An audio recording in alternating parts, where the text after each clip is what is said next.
दोस्तों, जब आप हनुमान जी की या फिर किसी देवी देवता की पूजा करते हैं तो आपको झटके क्यों लगते हैं? अंदर से ऐसा लगता है जैसे कोई झटका लग रहा है। और यह झटके किस कारण लगते हैं? नेगेटिविटी है या कोई पॉजिटिविटी है? कोई देवी शक्ति है या कोई प्रेत है? इसके बारे में खुलकर मैं आपको बताऊंगा कि आप जब पूजा करते हैं तो आपको झटके क्यों लगते हैं। वीडियो को ध्यान से सुनिए, बारीकी से, ताकि एक एक चीज आपको समझ में आए। दूसरी बात, आपको यह भी बताऊंगा कि उबासी क्यों आती है, रोंगटे खड़े क्यों होते हैं, आंसू क्यों आते हैं, शरीर क्यों हिलता है और सिर क्यों घूमता है। क्योंकि जब आप पूजा करने बैठते हैं तो ये सारी चीजें आपके साथ घटित होती हैं। मैं चाहता हूं कि बारीकी से आप इन चीजों को समझे। अगर आप आध्यात्मिक मार्ग में जुड़ रहे हैं, आप हनुमान जी की भक्ति करना चाहते हैं, तो आप देवी की कृपा को प्राप्त करना चाहते हैं, आप देवताओं को जो है आकर्षित करना चाहते हैं, अनुभव करना चाहते हैं, तो आपको इन चीजों के बारे में पता होना बहुत जरूरी है। कई बार पॉजिटिव शक्ति के चक्कर में कोई नेगेटिव जो ऊर्जा है वह आपके पास आ जाती है और आपका बुरा होता है। घर परिवार में झगड़े लड़ाई बढ़ जाते हैं, दिक्कत बढ़ जाती है। ठीक है, तो आपको यह पता होना चाहिए कि आपके पास जो शक्ति आई है वह कोई नेगेटिव शक्ति तो नहीं है या कोई ऐसी शक्ति तो नहीं है वह किसी प्रकार से आपको नुकसान पहुंचाने की कोशिश कर रही है। तो वीडियो को ध्यान से सुनिए। तो दोस्तों, अगर आप भी चाहते हैं कि हनुमान जी की कृपा आप और आपके परिवार पर बनी रहे तो कमेंट बॉक्स में जय सिया राम जरूर लिख दे। तो दोस्तों, आप एक काम करना बिल्कुल जरूर शुरू कीजिए। रोजाना छत के ऊपर एक जो मिट्टी का बर्तन होता है उसमें पानी रखना शुरू कीजिए पक्षियों के लिए, ताकि वह पक्षी पानी पी सके। पक्षियों के लिए, क्योंकि यह जिम्मेदारी हमारी है, छू कर डालना शुरू कीजिए ताकि पक्षी जो है वह तृप्त हो सके, पेट भर सके। क्योंकि इससे देव शक्तियां आपसे प्रसन्न होती है, पितर आपके प्रसन्न होते हैं और आपकी कुल देवी और कुल देवता का आशीर्वाद सदा आपके ऊपर बना रहता है। और आपको यह जो कुल देवी और कुल देवता है वह फरज से अरस तक पहुंचा देते हैं। देखिए, जब आप शुरुआत में पूजा करते हैं तो धीरे धीरे आपकी पूजा का जो स्थान है वह इतना मजबूत नहीं होता है, और धीरे धीरे जब आप पूजा करते हैं तो ऊर्जा बननी शुरू होती है, ऊर्जा आनी शुरू होती है, आपके इष्ट की ऊर्जा आती है।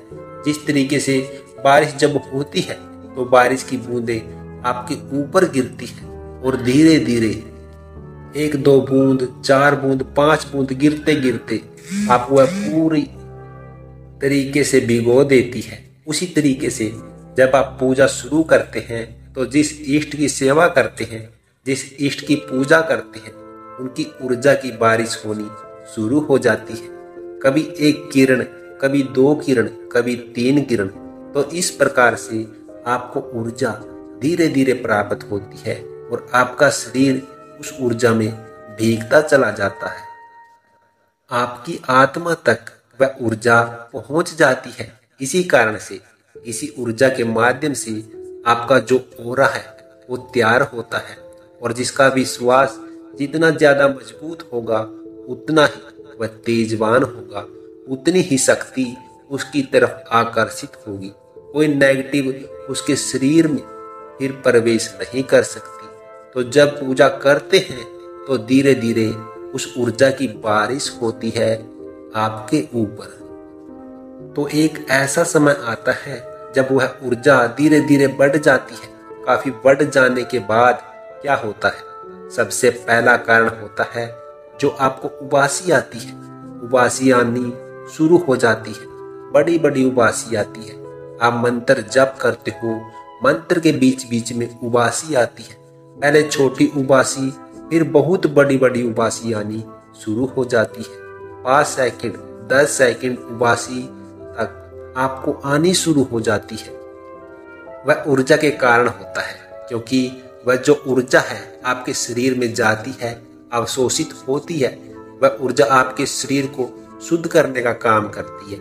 सबसे पहले वो आपके मूलाधार चक्कर पर बैठती है और मूलाधार चक्कर को शुद्ध करने का काम करती है, जिससे क्या होता है कि जैसे आपने जल देखा है, पानी को जब गर्म करते हैं तो पर भाप निकलती है तो वह भाप ऊपर की तरफ ही जाती है।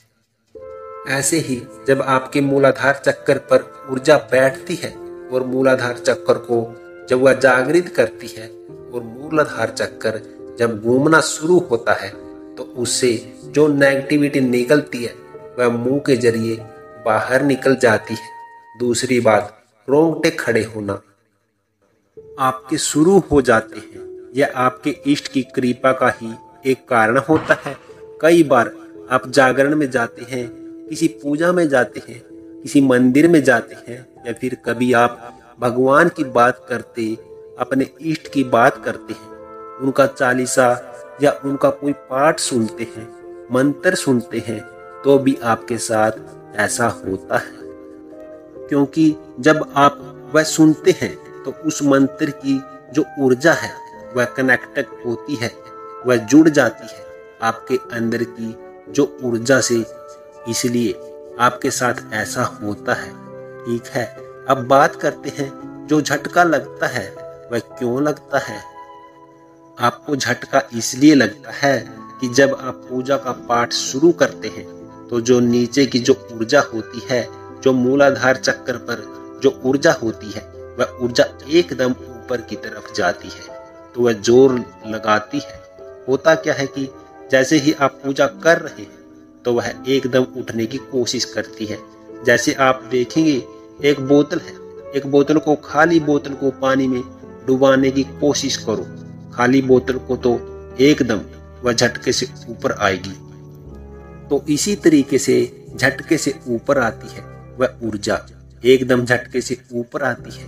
ठीक है, तो इसी कारण आपको झटके लगते हैं। मंत्र जप करते हैं तो आपको अजीब सा झटके महसूस होते हैं, इसी कारण होते हैं। साथ ही आपके ऊपर जब आपके इष्ट की कृपा होती है तो आंसू आते हैं, आपके बहुत ज्यादा आंसू आते हैं, देखकर रोना आता है आपको। ठीक है, भाव इतना जग जाता है कि आप अपने आप को खो बैठते हैं, आप सिर्फ मंत्र मुग्ध हो जाते हैं। आप अपने इष्ट को ही देखना पसंद करते हैं और उन्हीं को देखते रहते हैं। तो जब सब पॉजिटिव साइन है, सकारात्मक साइन है, या पूरा ठीक है, साथ ही शरीर आपका हिलना शुरू हो जाता है। कई लोगों का शरीर जो है वह आगे पीछे हिलता है, कई लोगों का शरीर गोल गोल हिलता है।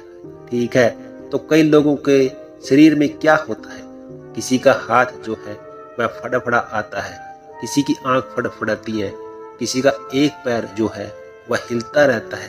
ठीक है, किसी का एक कंधा हिलता रहता है।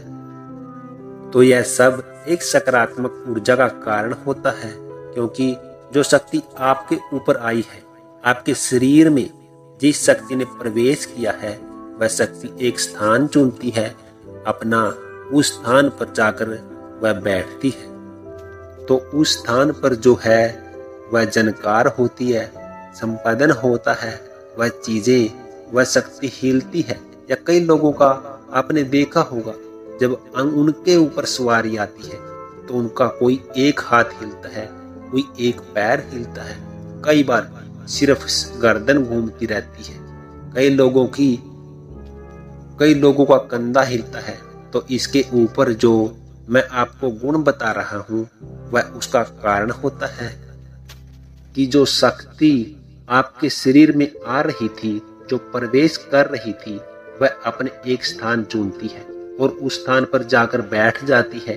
तो जब इसी कारण से ऐसा होता है, ठीक है, और अगर सिर घूमेगा, सिर पर वह बैठेगी तो वह आज्ञा चक्कर पर जाकर बैठती है।